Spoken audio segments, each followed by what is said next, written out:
La Bible déclare Enoch marcha avec Dieu et il ne fut plus parce que Dieu le prit. Oh, frères et sœurs, Dieu ne pouvait pas prendre Enoch si Enoch ne marchait pas avec Dieu. Dieu ne pouvait pas enlever Élie si Élie ne marchait pas avec Dieu. Donc la condition sine qua non pour être éligible en l'enlèvement, il va falloir que vous marchiez avec Dieu. Et c'est par là que Dieu peut vous prendre. Ceci les Écritures disent, Enoch marcha avec Dieu et il ne fut plus parce que Dieu le prit. Alléluia. Alléluia. Et maintenant, nous de la nouvelle alliance, donc dans la dispensation de la grâce, avec l'église, corps du Christ, celle qui est éligible à l'enlèvement, nous aussi, nous sommes préparés et nous devons être préparés par les moyens des enseignements et nous devons aussi suffisamment préparer à cette grande éventualité qui est l'éventualité de l'enlèvement. Alléluia. C'est ainsi que nous parlons de l'enlèvement de l'église. Cette église qui sera enlevée est semblable à une femme. Elle est une femme qui doit être prise en mariage. La Bible dit dans Cantique des Cantiques, nous avons une jeune sœur, mais elle n'a pas encore de mamelles. Elle n'a pas encore la poitrine. Que ferons-nous d'elle le jour où l'on viendra la chercher pour le mariage? Alléluia. Ici, quand la Bible parle de la poitrine, la Bible ne fait pas allusion de mamelles physiques, non. Parce que la poitrine, c'est le signe de la maturité. C'est le signe de la croissance. Qui est ses parents qui peut donner sa fille en mariage qui a une poitrine plate, qui n'a pas de mamelles, qui est le symbole de la maturité? C'est ainsi, ils disent que nous avons une jeune sœur, mais elle ne manifeste pas les signes de la maturité. C'est ça l'état actuel de l'église. L'église qui doit être enlevée, c'est l'église qui a atteint la maturité. C'est cette église qui est comme Christ, qui est à l'image et à la ressemblance de Jésus. C'est cette église qu'on a perfectionnée par les moyens des enseignements. C'est cette église qui a réussi les enseignements des apôtres et des prophètes. C'est celle qui est bâtie sur le fondement apostolique. C'est cette église-là qui sera enlevée. Mais comment est-ce qu'elle sera enlevée si elle ne manifeste pas les signes de la maturité? C'est pour cela que nous sommes appelés à préparer l'église. Nous sommes appelés à réveiller les enfants de Dieu. À leur dire au grand jour que le Seigneur Jésus-Christ revient très bientôt. Celui qui a fait la promesse est fidèle. Il nous a promis sur le Saint-Esprit. Il a dit dans Jean, il vous est avantageux que je m'en aille, afin que les consolateurs viennent. Oui, il a été enlevé, glorifié dans la gloire. Et le consolateur est venu. Pour preuve, toi et moi nous parlons en langue, qui sont les signes véritables du Saint-Esprit. Donc celui qui a fait la promesse de l'enlèvement, il est fidèle. Il a dit, je m'en veux, mais je ne vous laisserai pas orphelins. Je vous enverrai les consolateurs. Les consolateurs qui est le Saint-Esprit, qui nous permet de marcher selon la parole de Dieu. Selon qu'il est écrit, il va vous enseigner. Il vous conduira dans toute la vérité. Le Saint-Esprit. Et c'est lui-même le sceau de Christ. Celui qui a le Saint-Esprit, il est enfant de Dieu. Et celui qui n'a pas l'Esprit de Dieu, il ne l'appartient même pas. À tous qui l'ont reçu, à tous qui croyaient à son nom, il les a donné le pouvoir de devenir enfants de Dieu. C'est quoi le pouvoir qu'il nous a donné? C'est le Saint-Esprit. La nature de Dieu qui est en nous. Alléluia.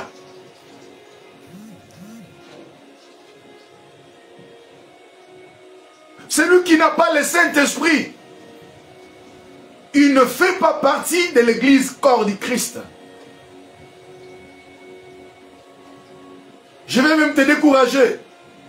La personne qui n'a pas le Saint-Esprit, elle ne sera pas éligible à l'enlèvement.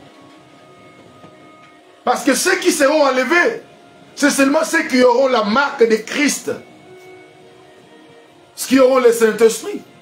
Ceux qui sont nés de nouveau. C'est pourquoi dans Jean chapitre 3, verset 3 à 5, Christ a dit à Nicodème, personne, s'il est né d'eau et d'esprit, il ne peut voir le royaume.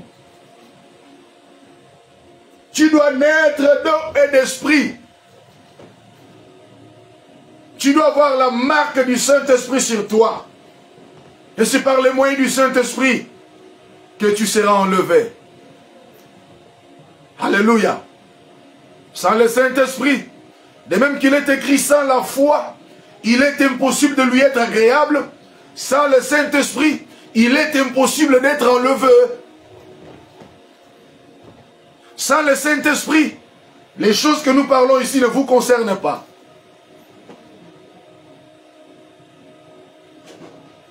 Alléluia. Christ vient prendre son épouse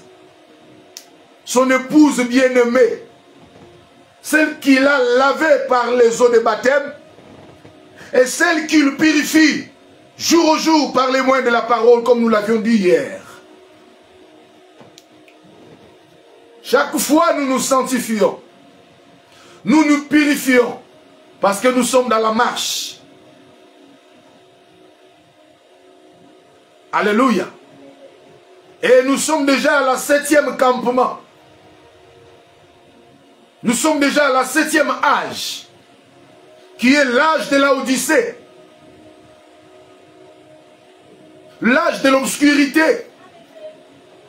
Nous sommes arrivés au temps où la vérité est étouffée. Nous sommes au temps où la parole de Dieu n'a plus de place dans des églises.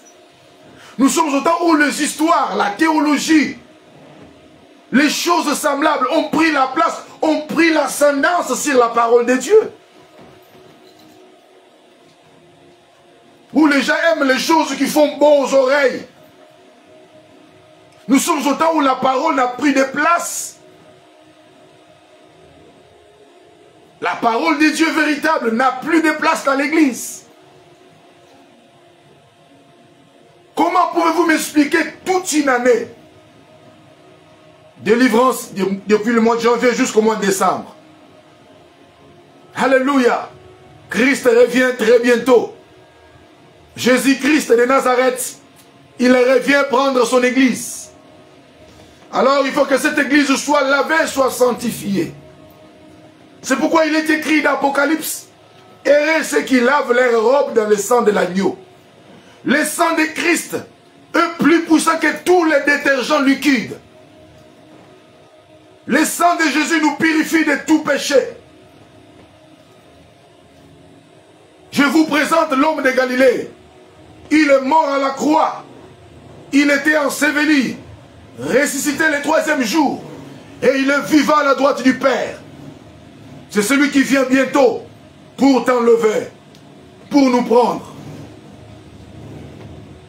Cette histoire d'enlèvement est devenue caduque dans nos églises. On vient à l'église, on chante, on loue. C'est pourquoi même il y a même des chansons païennes, des danses païennes qui sont entrées dans l'église. Parce qu'on ne prépare plus le cœur de l'homme. Nos esprits s'attachent maintenant aux choses de la terre. On ne nous parle plus de l'enlèvement. On ne nous rappelle plus qu'il y a un Seigneur qui vient nous chercher. On vient à l'église par coutumance.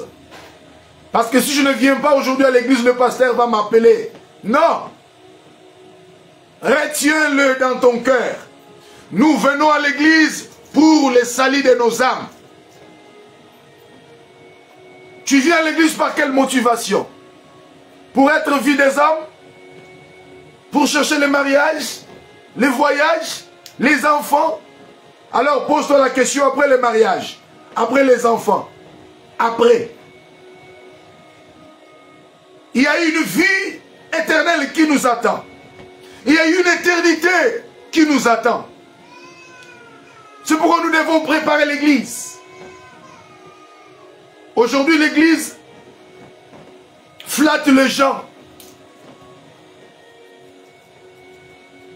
Au lieu de donner les messages, on amène les massages. Quelqu'un vit dans le péché, on ne sait pas donner et réprimander. Mais tu es erré, parce que tu es tombé sur ce live. Et le Seigneur veut te parler. Il revient bientôt prendre son église. Alléluia. Alléluia.